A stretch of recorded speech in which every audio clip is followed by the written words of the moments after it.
When I had that sighting, that just cemented it right there. I know they're real, I seen it.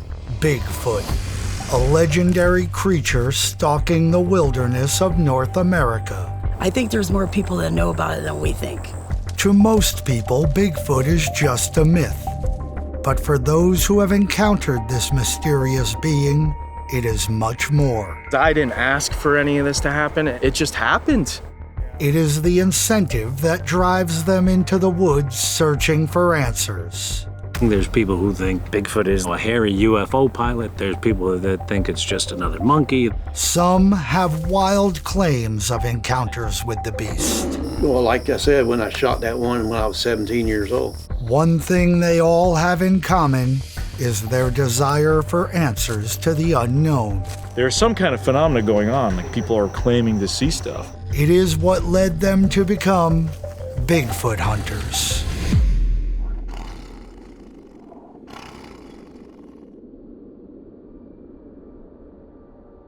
Interest in Bigfoot has exploded in recent years. Television shows, YouTube channels, and Bigfoot festivals have brought this subculture closer to the mainstream. You know, there's a lot of people that don't believe, but I think there's more people that believe than we know. A lot of people don't talk. They don't want ridiculed. People all across the United States get together with others and head out into the woods, trying to catch a glimpse of this legendary creature.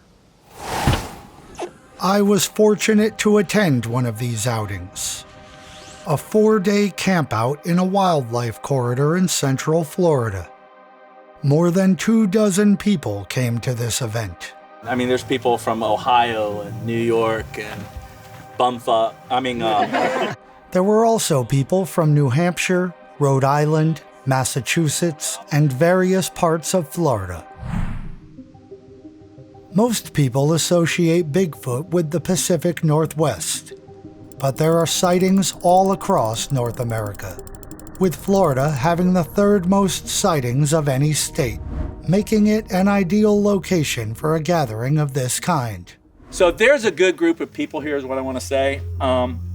There's lots of different belief systems in here, and that's by design. We got filmmakers here, we got drone makers here.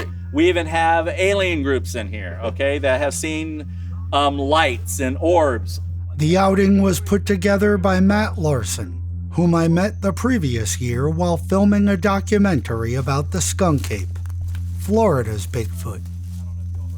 Matt has been searching this wildlife corridor in Central Florida for several years. Dozens of Bigfoot sightings have been reported within 20 miles of this location since the 1970s and 80s. But much of the area has since been developed. Like 35 years ago when we grew up around in this area and hung out and stuff, there was nothing but woods out here. Yeah. There was no houses, Publix wasn't there. This was all woods. Matt's theory is that as the area has been developed over the years, all the wildlife has been confined to this narrow strip of wilderness. It is a choke point, and if there are Bigfoot swamp apes in Florida, I think I figured it out that they have to move through here. Matt brought in others to help with the search and get outside opinions on his chosen area. I want to bring this group together just to see what the hell would happen. Is one group going to react different than another group? Is anyone going to have a reaction at all? As the Bigfooters set up camp, they got acquainted and shared stories. I learned that many of them were pulled into the search for this alleged creature due to an experience they had themselves. Like Brian, who had a strange encounter in 2003 while camping with his 5-year-old son in northern New Hampshire. The campsite we had was right at the bend of kind of like a river, like a small brook, a fast-flowing brook, so I could hear at night. It was such a nice location because it was us on the corner. Over that river, just woods. There was nothing else. So at night, it was nice and quiet. I can't fall asleep in a tent. It's just, I toss, turn, I can't get comfortable. So that second night, I'm almost getting mad because I can't fall asleep in the tent. I'm listening to the water. I'm listening to the crickets. I'm trying to focus on something that'll help me go to sleep. I even started counting, you know, when you're a kid, counting sheep. I'm doing anything I can because I know the next day I got this 4.5-hour ride home and I'm gonna be on no sleep. So I'm laying there, eyes wide open on my back, and all of a sudden, I hear this impression start grazing across the tent.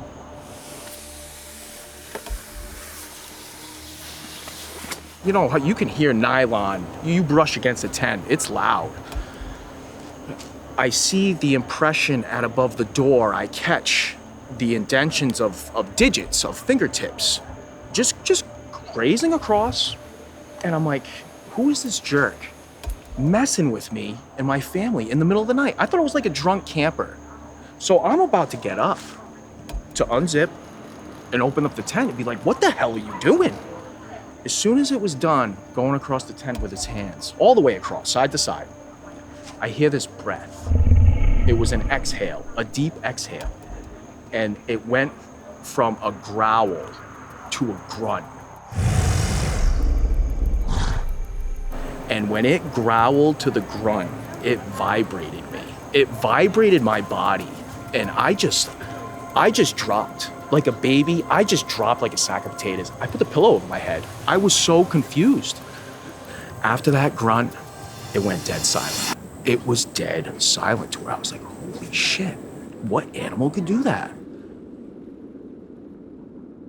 The first thing I thought was bear. You think of an animal that is in that area, moose, bear, deer, and I'm like, then I'm starting to think, I'm like, well, what the?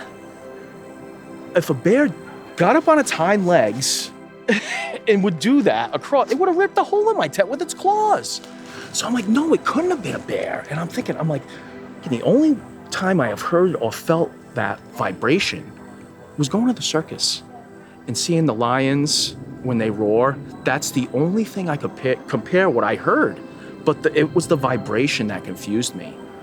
I kept that to myself. I looked up, they were still asleep. Nothing, it wasn't a loud, it was the depth. It was the depth and the vibration. I'm like, a vibration from a vocal is what baffled me. That bothered me. I didn't sleep for days. I'm just thinking it over. I'm like, what the hell could do that? And then I hear all the other stories of people that supposedly felt the vibration from a vocal. And that set me down this rabbit hole of trying to find out what happened to me that night. And that's why I'm here and why I like coming out and hoping to get some answers. The vibration that Brian felt is often attributed to infrasound, sounds below the low end of human hearing. These sound frequencies can cause feelings of fear, anxiety, and nausea. Lions, tigers, and many other animals can communicate using infrasound frequencies. Many people who have had Bigfoot encounters described similar experiences. I got hit with the infrasound one evening while I was out there hunting, and I was trying to figure out what's causing this. I was feeling anxiety, I was feeling dread, I was feeling like I needed to leave the area. And I'm like, dang, I'm not scared of nothing out here. I'm out here hunting at night, during the day. What's causing this? And I stayed out there and kept hunting. And finally the feeling went away. And since then I've been hit with it again since doing this. And I knew what it was. And I stood there and I was feeling like something was rushing me. I was feeling the anxiety, the dread. I felt like a bear was rushing me. And I started to grab my gun and pull it out because I can still carry it. And I just kept thinking, no, I know what's causing it. Just stay calm, I know what's causing it. Interesting. Yeah. Is there any other unusual circumstances that surround the infrasound experiences? Or is it just all of a sudden you're just hit with this overwhelming feeling of dread? Yeah, it was just all of a sudden you're hit with it. Bigfoot stories range from strange experiences like Brian's and Tim's to the downright outrageous, like the encounter James said he had when he was 17. James was camping with some friends in Florida's Ocala National Forest when something truly unexpected happened. We were out there camping, having a good time. Fire, talking. And all of a sudden, I looked out and I seen somebody or something. I couldn't make out really what it was, just outside of firelight. And then it started circling our camp. I kept seeing it in different places as it went around us. And it went around probably 2 times. And then it stopped by this one tree. And when it stopped by that tree, it was just standing there looking at us. And it was big. I say he was at least 7 foot tall. And he was probably that wide. I mean, he was big. When I seen him, that's the one thing that bothered me the most. You know, like I say, if you're not the alpha male out there, you're dinner. And I was afraid that I'd be dinner if that guy come in here after me, because he was big enough that he could whoop me. I know he was. The scene James described paints an ominous picture. I imagine a group of teenagers presented with such a scenario would be flooded with fear. So this thing started coming toward me. I had my shotgun up and I pointed and I said, "Stop right now or I'm shooting." I mean, I was starting to really get excited, you know. I hate to say I was getting a little frightened. And this thing just took another step. And when he did, bam, I pulled the trigger. And it's a Magnum slug. It hit him in the gut. He doubled over, sat down, and rolled over behind a tree, a big tree that was there. After the creature rolled behind the tree, they lost sight of it.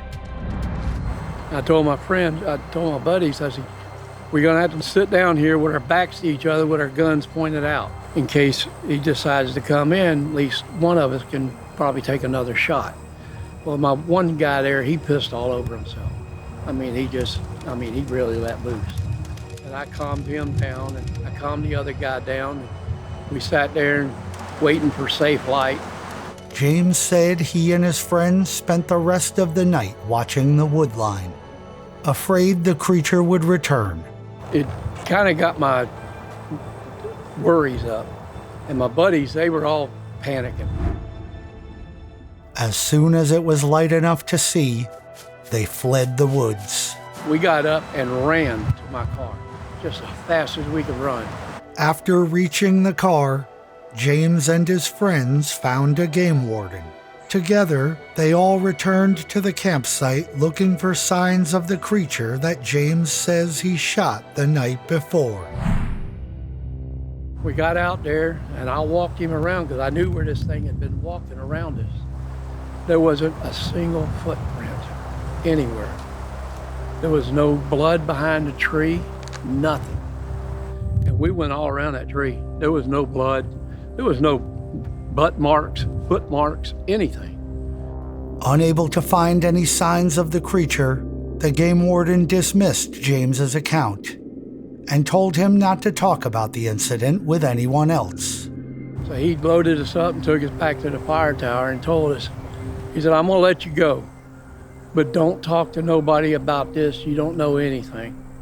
I said, "Well, you know, I'm just worried about what I shot." And he said, "Don't worry about it. It didn't happen." I said, "Okay," because there was no evidence. Without evidence, all James has is his story and his thoughts about what he says happened that night. And it bothers me now that I shot a Bigfoot, because I started talking to people afterward. And then that's when I found out about the Bigfoots. And so what makes you so sure that what you shot was a Bigfoot? By the way people describe them, being 7, 8 foot tall, big frames, and curious of you.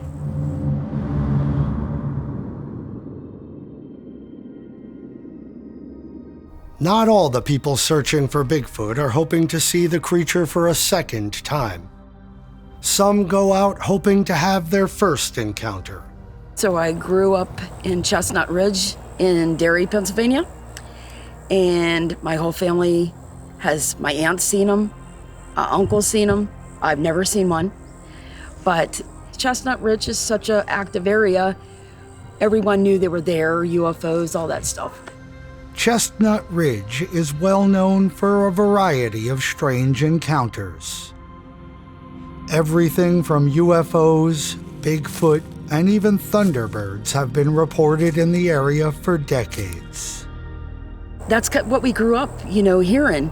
But I want proof, so I'm gonna keep going, until I see something. Yeah. And so far, I haven't seen it. It's the search for proof that seems to drive most Bigfoot hunters. Though they may disagree about what exactly it is they're trying to prove. What brings you out here to this gathering this weekend? What does bring me out here to this gathering? It's a chance to get out in the woods with other Bigfooters, and this one especially because it doesn't matter who you are or what you think. We're all here to do kind of the same job. So we got people who, think Bigfoot is a magical, being. There's people who think Bigfoot is, a hairy UFO pilot. There's people that think it's just another monkey. There's people that think it's a relic hominid. And when you put all those people together, you get a lot of arguments, you get a lot of stories told. But in this kind of an environment where we're all camping together, it's not in a confrontational way. And I think that it actually does more for like the Bigfoot. Any progress that we're ever going to get in the Bigfoot world, we've all got to figure it out and work together. And no one knows which one of these things is the real path to go down. Everyone has their opinion. What is Bigfoot? Often described as a large, hairy, man-like creature, there are various theories about what this being actually is. And many eyewitness accounts include more unexplained phenomena than just a hairy beast. In my opinion, it's just a theory. I'm beginning to believe that the UAPs or UFOs, whatever you want to call them, Bigfoot, orbs, even the dog, I believe they're all connected in some way. Divergent theories and experiences with the creature have caused divisions and disagreements among Bigfooters. Broadly speaking, there are two schools of thought in the Bigfoot world: the flesh and blood people and the paranormal people. The flesh and blood folks generally think Bigfoot is some sort of living, breathing creature. Well, what is your opinion of what Bigfoot is? Yeah, I mean, it's an opinion, and solely an opinion. I don't know. I always say that it is like a separate twig or a parallel twig on the human branch of the primate family tree. We're not too far from them. I think on the DNA level. He's just an animal, I'm going to say. I believe it's flesh and blood. The paranormal camp holds a variety of theories about what Bigfoot might be. I know we all have different beliefs.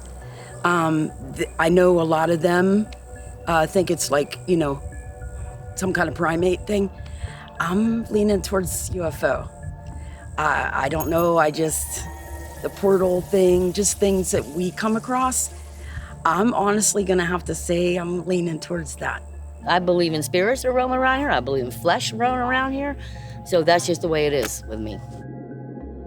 For the first 5 or 6 years, I would say I was completely a flesh and blood guy.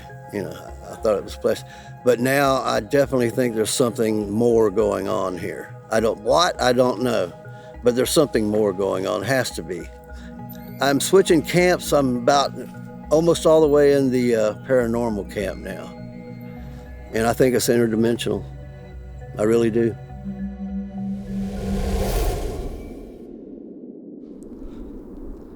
I know talk of interdimensional beings sounds pretty out there, at the very least outside our normal perceived reality. But let's explore the idea for a minute. Theoretical physicists propose at least 10 dimensions, and possibly more. These higher dimensions are beyond human capabilities of observation. Well, what if objects or creatures from a fifth dimension were observable for just a brief period in our three-dimensional reality? Imagine we lived in a two-dimensional world, like a chessboard, which has only length and width. Now imagine someone in three-dimensional space holds one of the pieces at a height above the board and shines a light on it, casting a shadow into the two-dimensional world.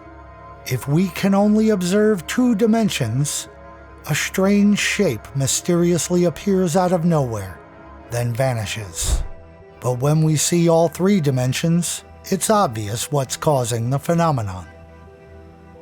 Is it possible that similar dimensional projections are happening from higher dimensions into our 3-dimensional world? Obviously, I don't know the answer to that, but it's certainly a fun idea to entertain, and would help explain a lot of the strange disappearances that many have described with their Bigfoot encounters. As darkness fell that first night of the campout, everyone headed out into the woods to choose a spot to search and get acquainted with the area. I can go scout this out. Like I said, I'm going to come up here. You can clearly tell there's a trail coming through here, and then you can see the trail. We split up into several groups. Some folks went toward the river, some headed south, and others explored to the north and northeast. The group I followed traveled due east along one of the trails, hoping to meet up with Mike and Christian, who were planning to explore the area to the northeast. The trail got decimated by a tree. Oh, wow. See that, Erik, right there? See that big tree? Oh, yeah, no shit. Yeah, so we know obviously a squatch pushed it over. I mean, come on. There's nothing else that would do that. Just kidding. We explored the area looking for signs of anything unusual, but only found evidence of known animals.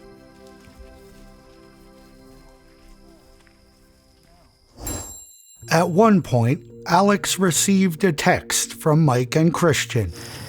We just had a crazy situation happen over here. We heard some walking through the bushes right beside us, making a human mumbling sound.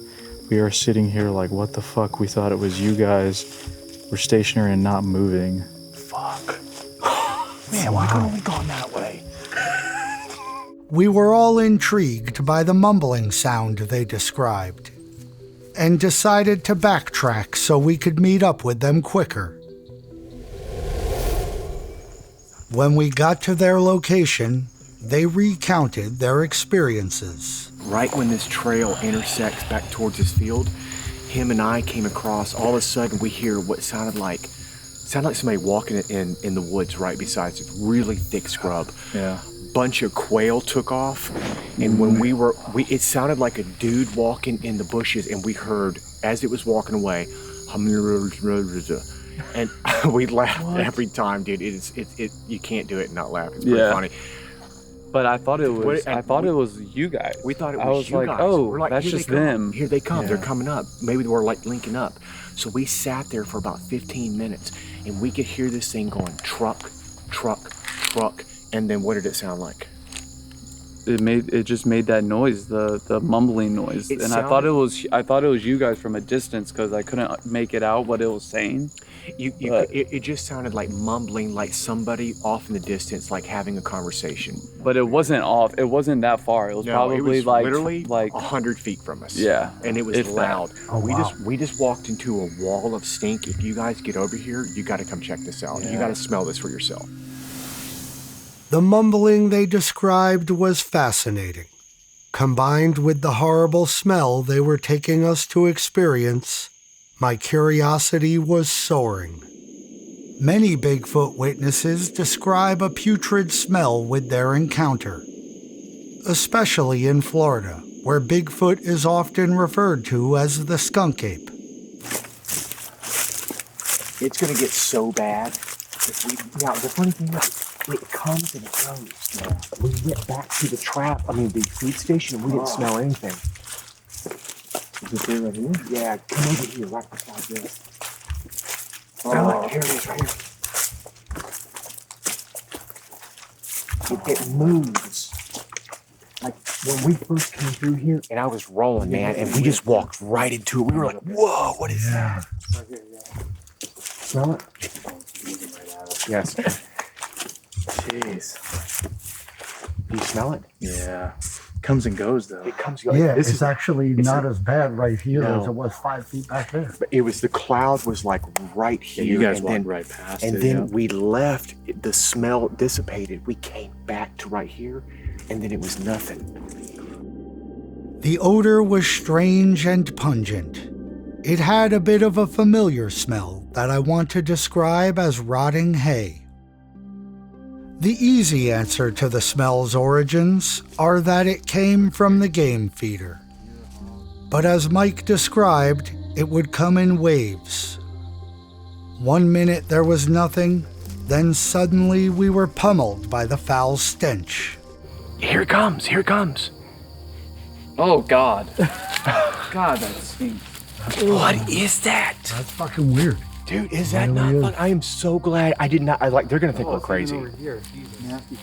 Now, you guys would just walk through here, and that was not here. No. When you just walked through here. It's coming like in, Oh, shit. yeah, here it is, here it is. Yeah, just not real bad again.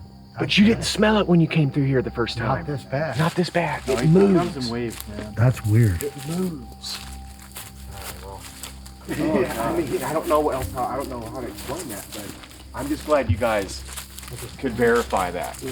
Yeah, that's weird. We've had a wild night, man. Like, I'm not kidding you. Like, this has been the wildest night I've ever had in the woods, as far as like activity goes. I'm not It talking about, shows there's a ton of fucking creatures. and I'm not talking about big. No, I'm I just talking understand what about you're just unknown. The putrid smell, combined with the strange mumbling Mike and Christian heard, certainly lent some credence to Matt's theory about this wildlife corridor. The following morning, Mike Hughes shared what he and Christian experienced the night before. But last night was, honestly, that was the most incredible night I've ever had out in the woods. Most in the group found it interesting, but thought it was only evidence that there was a lot of known wildlife in the corridor. It's not at all that I didn't believe you guys. It's just that one of the things I do is try and figure out what else. I'm not even sure I believe me. Well, you second guess. You second guess. The strange smells several of us experienced and the mumbling were quietly dismissed as a misidentification of something ordinary. We tend to think we know everything in the Bigfoot world, so when I heard their story, I thought that's really cool, but, you know, I've been doing this for a long time, kids, and I don't think it's a Bigfoot. I think you heard ibises, because they mentioned, you know, wings flapping and then a mumbling and all this, just this compilation of things that happened. Ibises do make a low guttural sound, but I would not describe the recordings I've listened to as mumbling.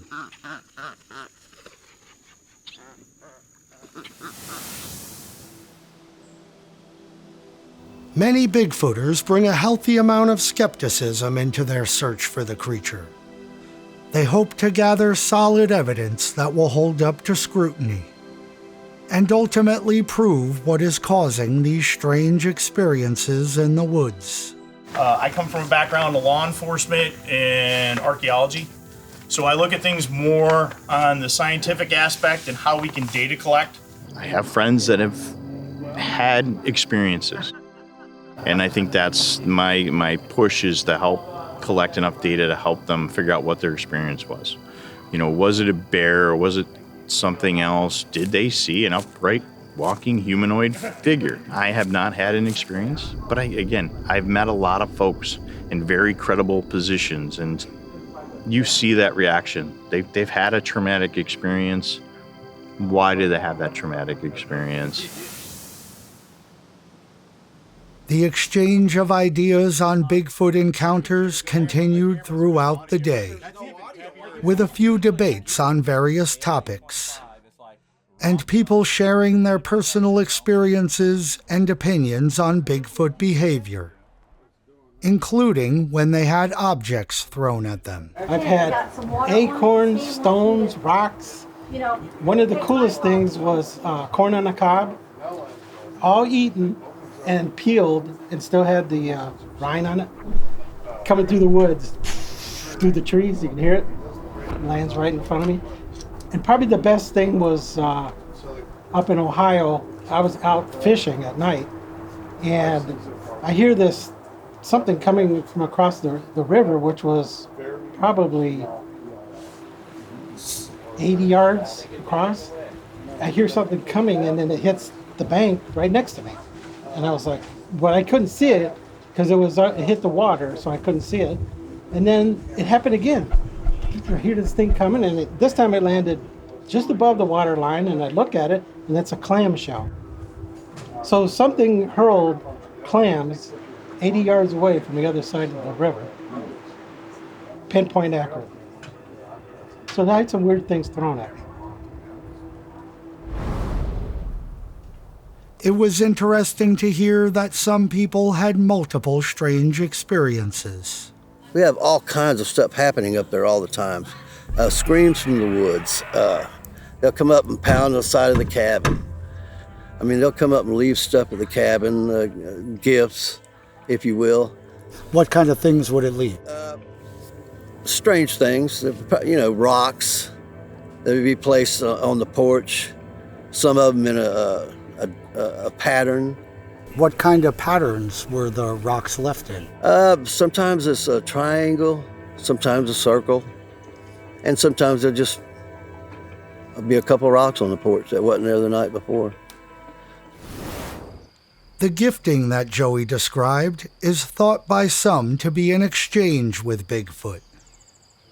Many Bigfooters leave food or objects in the woods, hoping to establish a form of communication with the alleged creature. I've done some gifting with crystals in an area that we go into, cut crystals, and have had some interesting either stacks or a crystal missing and then come back to the area and a crystal shows back up. And it was kind of in an area that only I would know and our group would know that these crystals were out there. And I've had everything from rocks thrown at me, vocalizations. I did have a sighting. Now, I'm not going to say it's a Class A sighting because of the distance. It was over 300 yards, which would put it at a Class B sighting. As I was hiking at a distance, I saw something with like a cinnamon red hair. And I started hiking behind it, and the next thing I noticed was it spotted me. It kind of looked back. You could see the head turn. I could only catch the torso, shoulders, the hair, and it was sparkling because it was canopied. So some of the arms from the distance, like from the elbow down, it kind of blended in with the background, and from the knees down. And as I was coming, it kind of darted off into the woods and came behind a tree, an oak tree that was kind of split at a Y, and it started to do the peak behind the tree, peak as I was coming up. And then I think when I got about 150 yards out of it, it shot out. So I was able to at least get to the tree, and it was probably about 7.5 foot tall from where its head was above the Y and how it was peeking out. So do I question myself all the time on that? Yeah, because of the distance that was there. You know, you're always like, am I sure I saw this? Like Stan, many people second-guess their Bigfoot experiences. It's this uncertainty that ultimately drives them back to the woods, hoping for a better look at the creature. As the day turned to dusk, everyone prepared to head out into the woods for a night sit. The whole idea is to have one night between 7 and say midnight, 2, however long everybody wants to go, that we did a continuous night set. So it's almost like, I see it as a human camera trap. Matt's plan is to have as much of the corridor covered as possible. So if Bigfoot is in the area, someone will hopefully see it. 12 teams of 2 would sit for several hours around this wildlife corridor, watching and listening. This is my ideal scenario, right? I have a tree line behind me and I'm on the edge, so I can look out on the field, but I can also check out the tree line behind me. That would be the ideal scenario. They spread out in all directions. One group in a tree stand, others on the ground in the surrounding fields and woods. Meanwhile, back at the campsite, I was hearing some eye-opening tales about alleged Bigfoot behaviors from James. How long have you been observing Bigfoot? Oh, ever since I was, well, like I said, when I shot that one when I was 17 years old. I'm 68 now. And I've been out here in the woods. Every place I've ever lived, I've been in the woods. Wisconsin, South Carolina, West Virginia. And have you seen Bigfoots at all those places? Oh, yeah. Especially down there in West Virginia. I used to help some of the ranchers down there to keep them off their property. You know how? Mothballs. Mothballs? Mothballs. They can't stand the smell of mothballs. As the conversation went on, James shared a dizzying variety of claims about Bigfoot.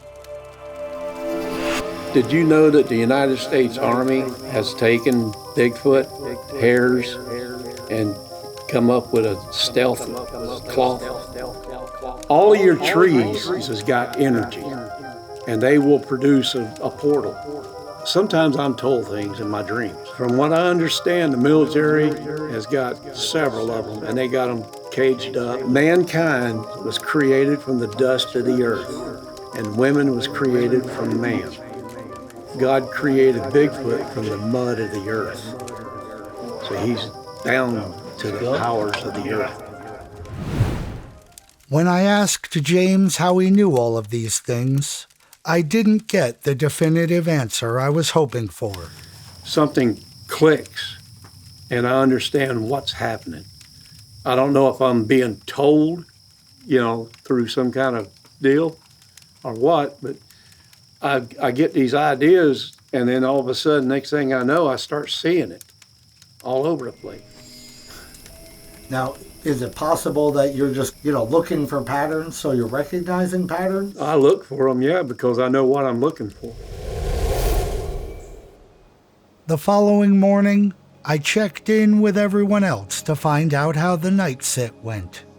It turns out that while I was hearing various theories about Bigfoot from James, the groups in the field were having their own wild night. Quite a night last night. Me and Max Powers had a lot of activity going on. Max and Brian experienced a series of unexplained events, similar to Mike and Christian the night before. A group of us went with them to one of the locations where they experienced something, looking for any evidence of what might have caused it. We were on the very last trail you could be on in this conservation area. So we were right on the edge. And we just sat and listened. We were probably sitting there for an hour and 20 minutes, hour and a half, and got really, really bored. And, you get kind of bored, you start chit-chatting instead of listening. And once we started chatting, we started talking about how boring it was, how there was nothing going on.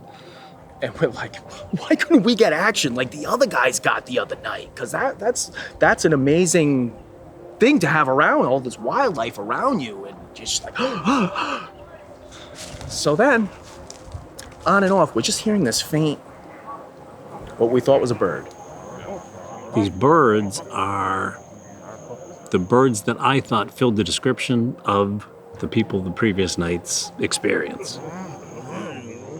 So we're just laughing like, yeah, there's the birds they were hearing. That's what they heard. They heard these birds, and we were sure that we were smarter and, I don't know, more worldly Bigfooters than they.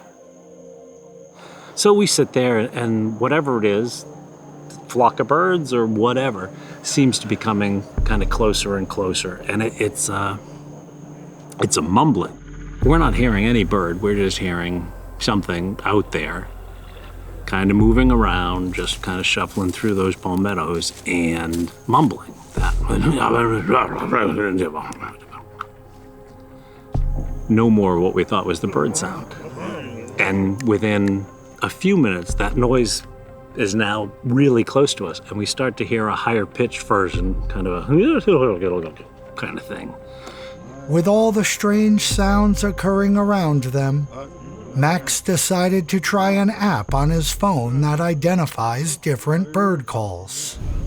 Max had an app on his phone. It's called the Bird app. Like, let's see if we can pick up and see what it is. So he hits it, the sound goes, comes back Homo sapien. So I went from, all right, let's see what kind of bird it is. Let's see what kind of, to what? Really? And I'm like, really? And it was just, of course, you get thinking, I'm like, like the guys heard the mumbling last night, and now we're hearing the mumbling.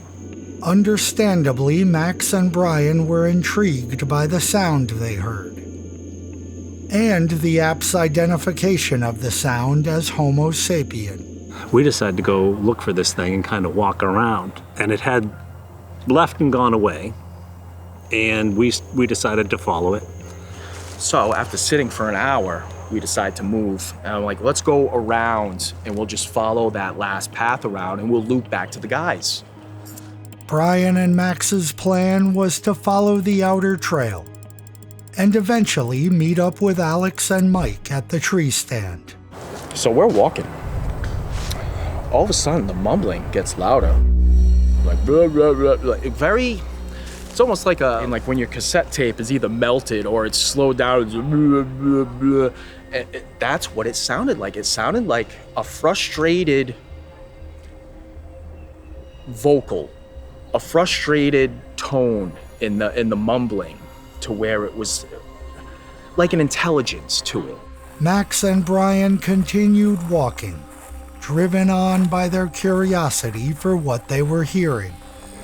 Now we're moving, and Alex is up in a tree stand, however, 1,000 feet away. I'm not sure how far it was.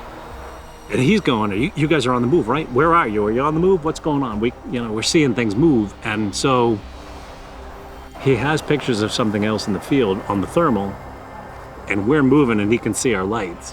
One thing I saw that was interesting was an unknown thermal hit to the left of me. Something just kind of moving in the tall grass. I don't know, maybe pig-sized. It was so quick and faint, couldn't really tell very much of what it was. So he was trying to figure out what exactly is going on.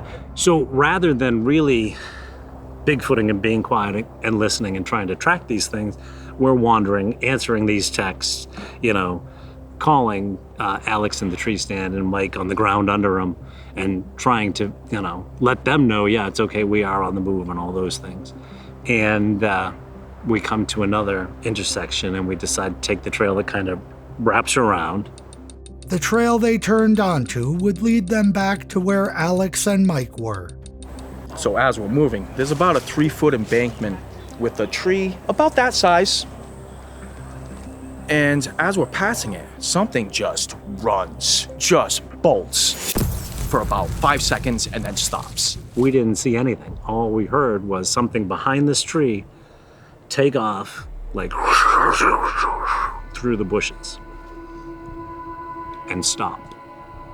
It only went far enough to get out of our line of vision, far enough, just out of our sight, just back into the darkness, into the bushes, into a place where our lights wouldn't penetrate. Chewy the dog is like going nuts, pulling at the leash. He's like, back legs on the ground, front legs trying to get in there after whatever it is. I was thinking, maybe this is a hog, or maybe it's Bigfoot, in which case I'm scared of either one. So we pull out our knives and we're like, because you don't know, it's pitch black.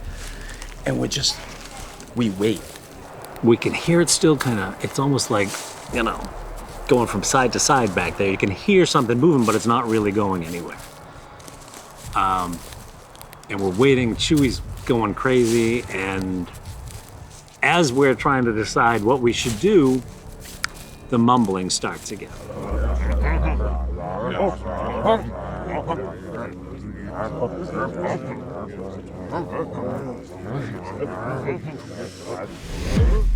It's this location near the tree that they took us to the following day.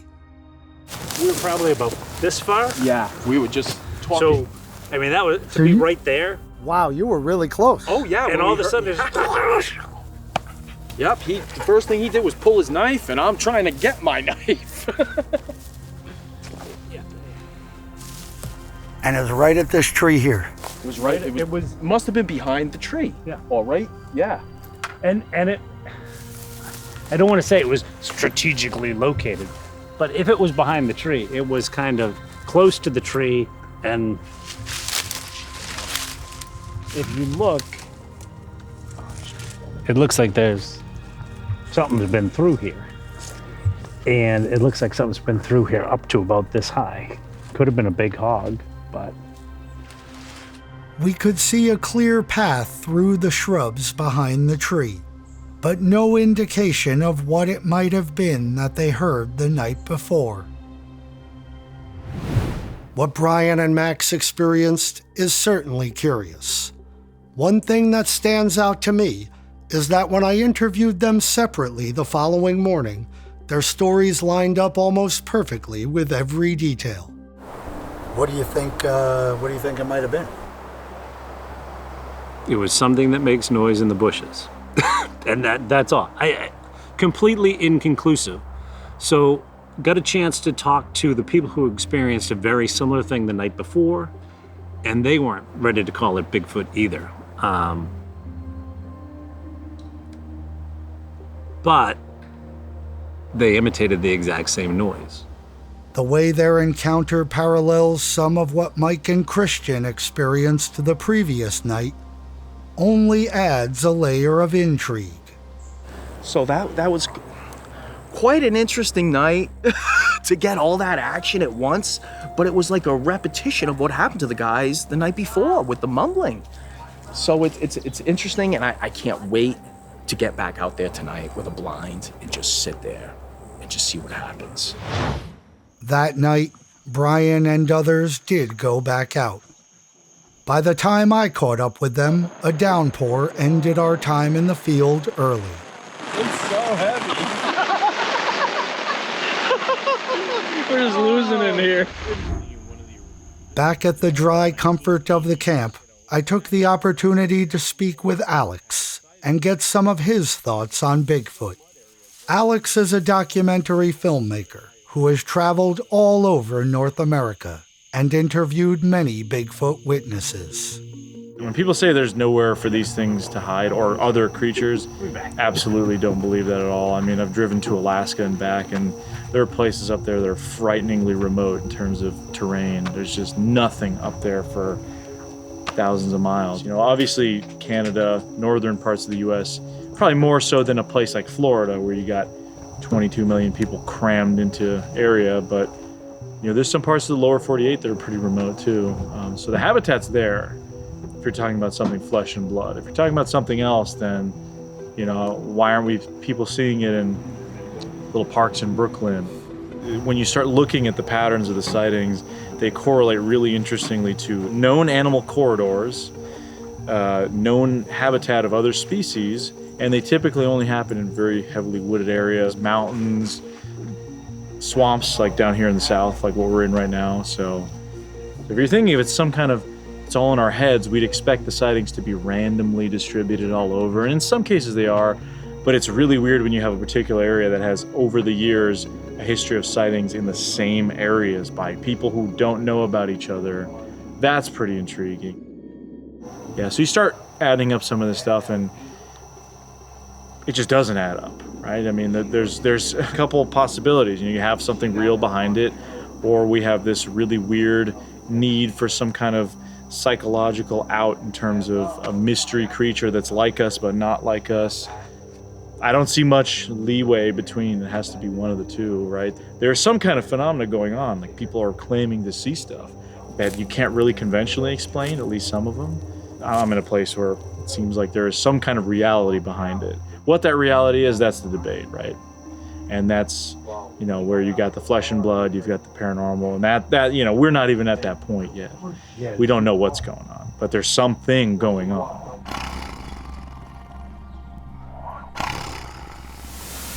There is something going on, and it keeps the legend of Bigfoot alive.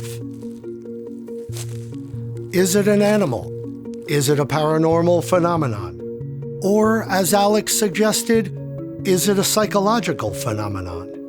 Whatever it is, people are experiencing it.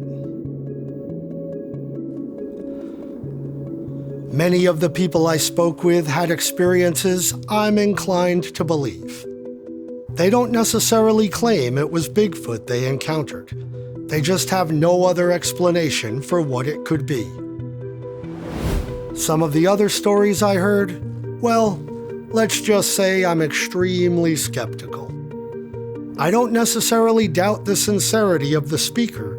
They might believe what they're saying. But for me, I need more substantial evidence for some of the claims I heard. I'll leave it to you to decide which stories you might want to believe.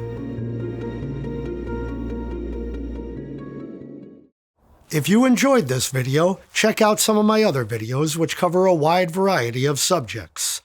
If you want to keep up with what I'm working on, head over to my website and sign up for my newsletter.